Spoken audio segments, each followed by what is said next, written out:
Welcome to the Books of Titans podcast, hosted by Eric Rostad. Join him on his 15-year journey through the immortal books. He'll share what he's learning, explore profound ideas across time and cultures, and share the one thing he always hopes to remember from each immortal book. Well, I have a special episode today where I'm going to talk about the reading life, and I'm going to ask the question, should you reread books from your past or focus on new ones? This is a question I've been thinking about a lot over the past week. I'm currently leading a short great books reading group, both online and in person. And the book that we had this past week was The Old Man and the Sea. And this was a book that I first read in the year 2000. I was in college. I read it towards the end of the year, and I wanted to read it. It wasn't like a book that was forced in school, but it was a book that I was starting to want to read classics. And this was one of the very first ones I picked up, and I just remember it blowing me away. I loved it. And so I reread it again as the second book for this reading project, Books of Titans, in 2017. And then I selected it as the book for June here in the Short Great Books reading group. And over this past week and discussing this book with other people, I've been amazed at that experience of reading a book over the years. And there's so many amazing things about it. One thing is I remember my thoughts that I had reading it in late 2000. I remember the parts of the book where the rope is going through the old man's hand and it's cutting his hand. I remember almost feeling that as a young college student. I remember things I thought while I was reading that book. I remember my grandfather coming to my mind, as my grandfather is a fisherman. And so this old man in the sea, I'm picturing my grandfather. I'm remembering the times as a child in the boat with him.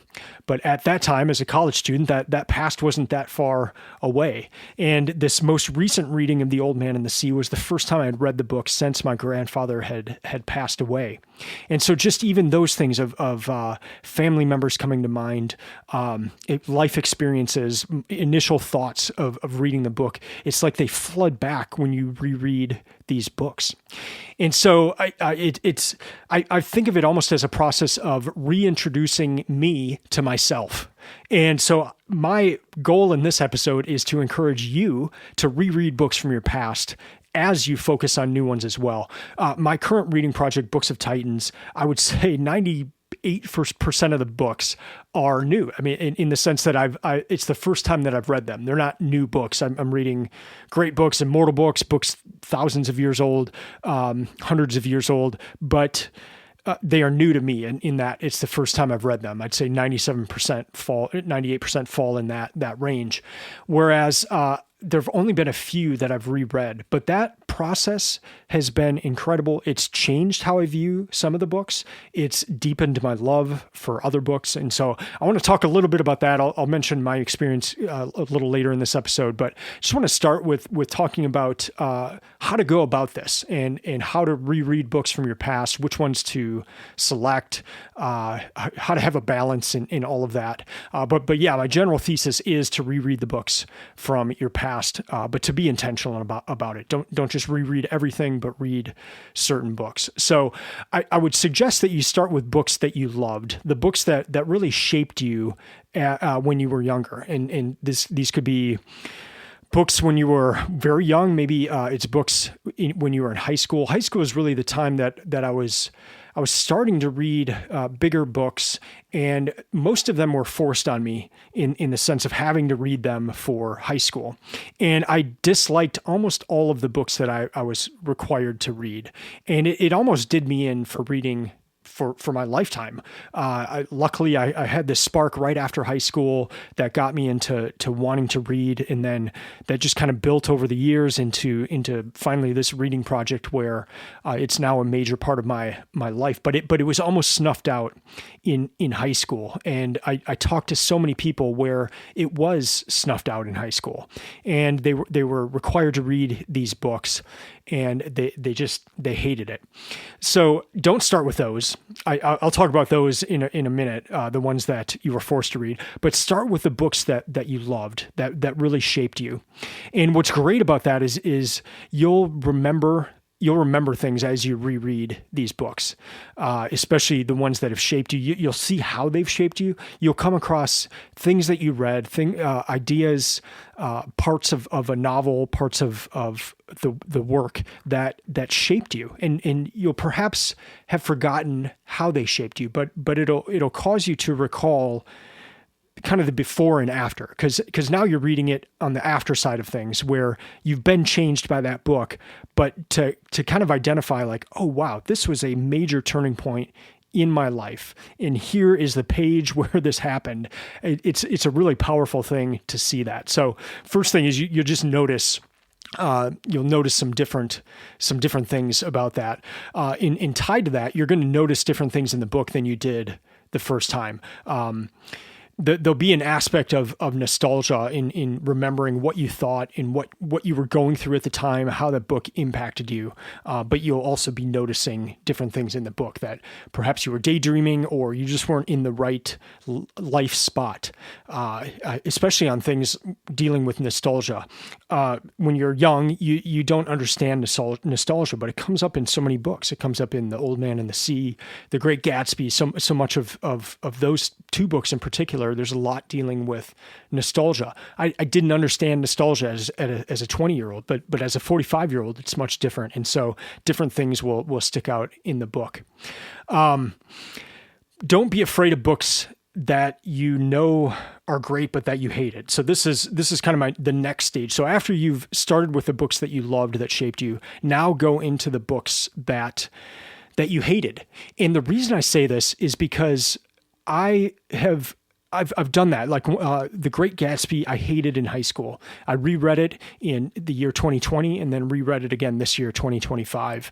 And I love the book.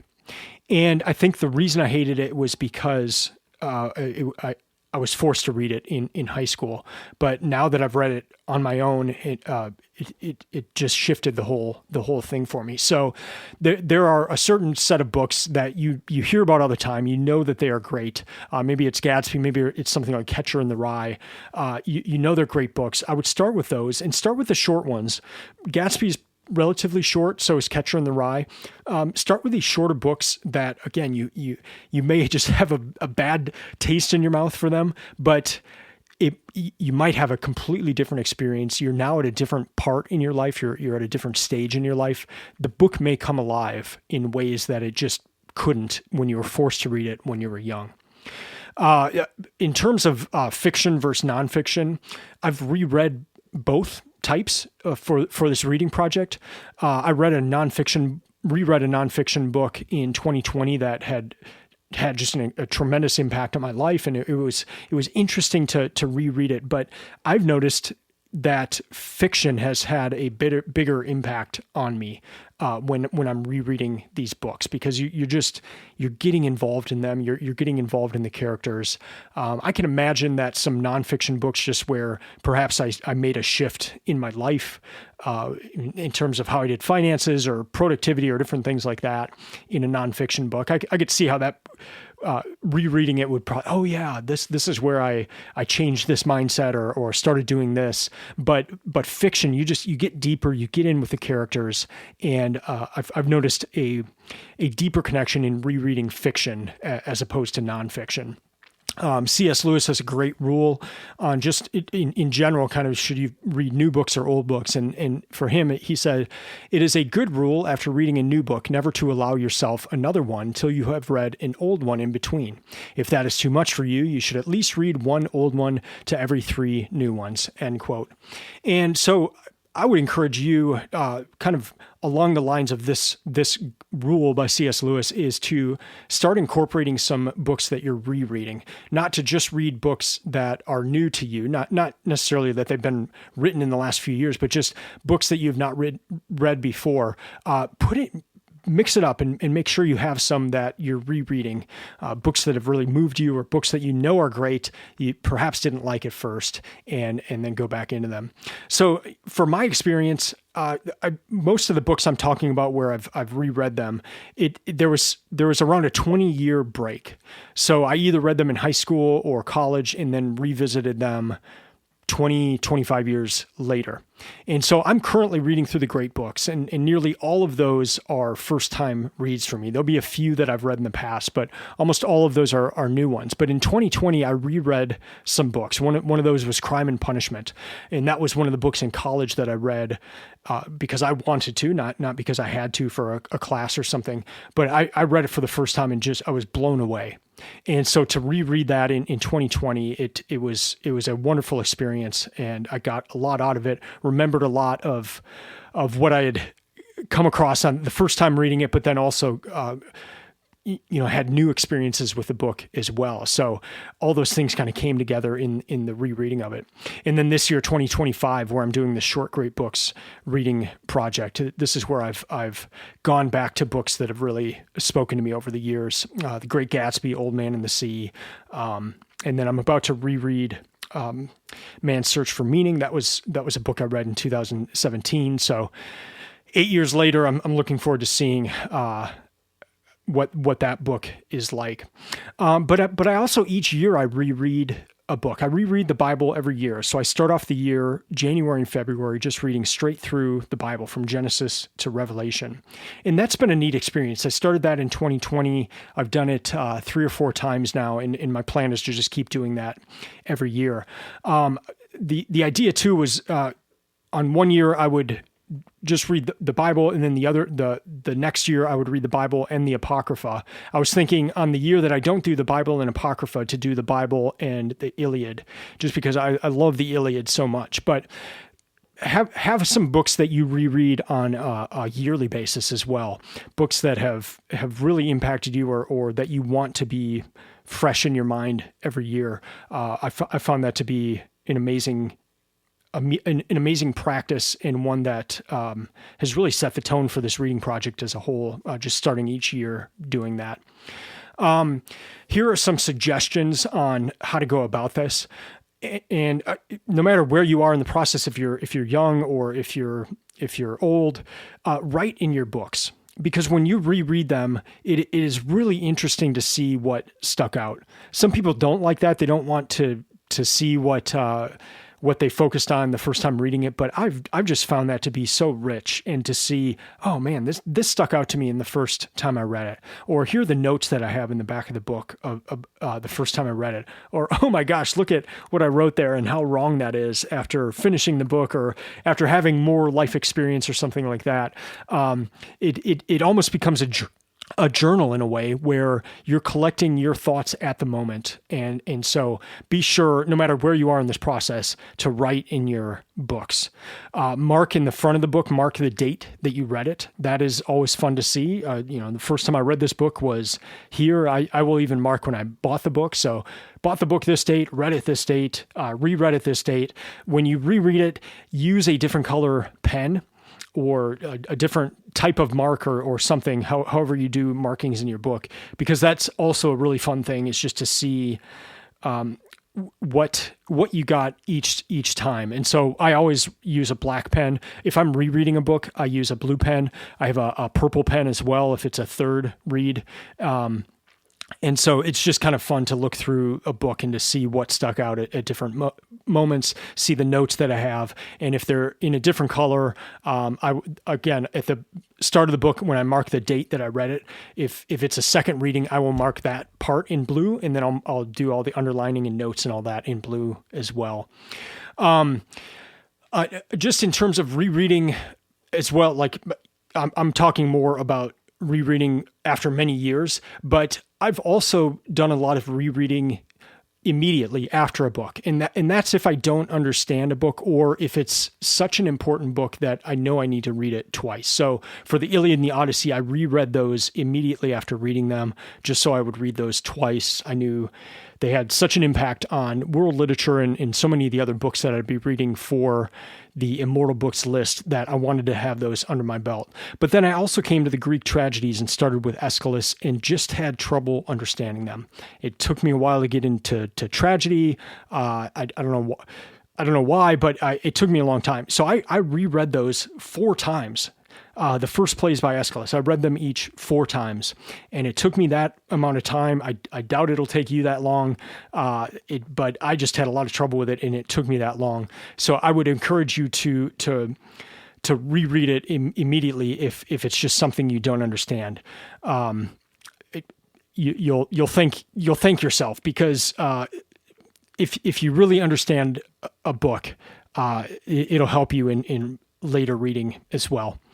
And again, if you hate a great book, so I talked earlier about, if there's a book that you hated in high school, to reread it later in life, because if it's a great book, there's a good chance that you being forced to read it was one of the reasons you didn't like it. You may just hate the book anyway, but give it another shot. But also, if you read a great book and you hate it, be open to rereading it shortly after. And so the book that comes to my mind for this is Blood Meridian. I read it for the first time in 2017, hated it, despised it, put it as my least favorite book out of all of them that I had read for this project. And I shared that on social media.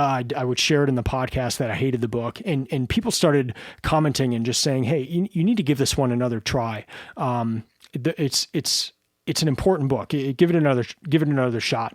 And so I did that, and I ended up really enjoying it. And so just kind of keep that in mind too. If you despise a great book, there might be a good reason for it, but you might just not have understood it correctly or seen what the author was trying to do. Or for the case of Blood Meridian, I just needed to get past the gratuitous violence the first time and kind of read deeper the second time. So don't be afraid to do that either. I want to talk to young people. If you are high school, college age, start reading the great books now. Focus on the good ones. You can read bad books later in your life. Chances are, if you start with good ones, you're not going to want to read bad books. But I say that because if you read some great books right now, the experience of rereading them 20, 40 years from now is going to be incredible. They are great books for a reason. They have impacted and touched people at a deep level throughout the ages. So there's a good chance that it will touch you. You may not understand the whole book. You may not particularly enjoy it reading it young, but read some great books right now, because, oh man, the experience of rereading that later on in life, it will just be so much better than reading some book that will be forgotten in a few years anyway. So focus on those great books, and that will make for a much greater experience later on in life. Well, I hope some of these ideas have helped. Like I said, I've been thinking about this a lot recently in rereading some of these old books. It's just brought back some great memories.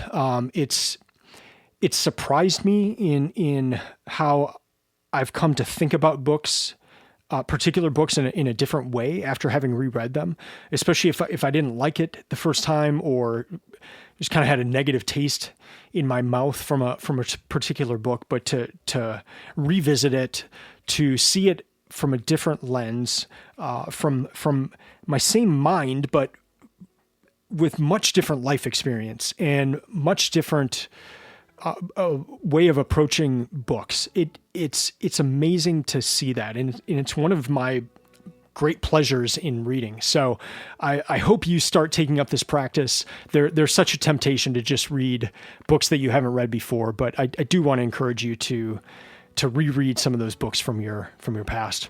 Well, that's going to do it for today. Thank you for listening. I would love to hear your experience with this, maybe some books that you've reread throughout your life. And so please feel free to comment on this podcast episode. I'll be back next week probably talking about a tragedy or a comedy or something else that I'm reading. Until then, keep reading, keep listening, and keep learning. I'm out.